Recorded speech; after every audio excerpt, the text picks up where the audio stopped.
اگر ہم چائنا کی اکانومی کو دیکھیں،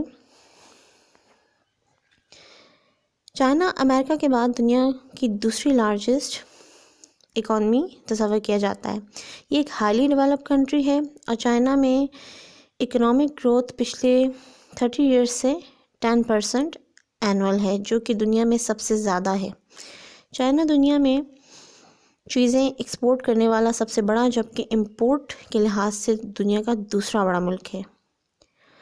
اس کے علاوہ چائنا ہائیلی انڈسٹریلی ڈیولپ کنٹری ہے۔ کوسٹل ایریاز کے قریب موجود پروونسز دور دراز ایریاز کی نسبت زیادہ انڈسٹریلی ڈیولپ ہیں۔ ایگریکلچر میں بھی یہ ایک اکنامک ایکٹیویٹی کے لحاظ سے آگے ہے۔ ویٹ اور رائس بڑے پیمانے پر یہاں پہ کاشت کیے جاتے ہیں، اور کوسٹل ایریاز میں فشنگ بھی ایک اہم انڈسٹری ہے۔ چائنا میں کئی اہم نیچرل ریسورسز بھی موجود ہیں، for example coal, lead, zinc, copper, tungsten اور گولڈ وغیرہ۔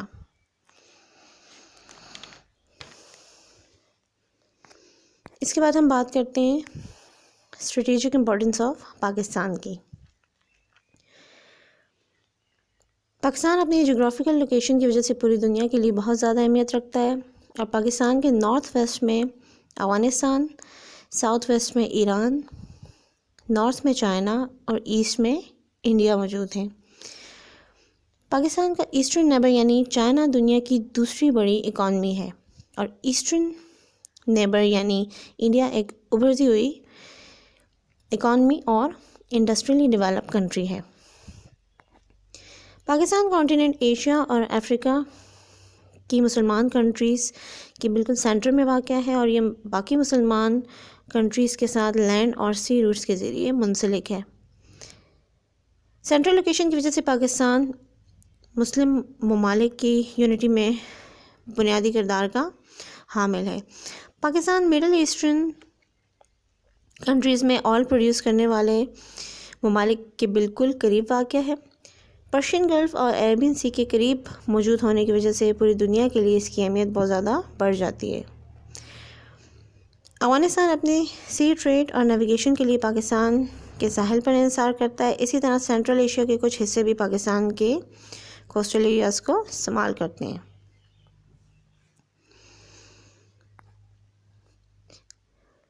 اب ہم بات کرتے ہیں Pakistan's relations with its neighbours. Pakistan کے اپنی نیبرنگ کنٹریز کے ساتھ ریلیشن کیسے ہیں؟ پاکستان کے اپنے زیادہ تر نیبرنگ کنٹریز کے ساتھ اچھے تعلقات ہیں۔ چائنا پاکستان کا ایک اہم ٹریڈ اور اسٹریٹجک پارٹنر ہے۔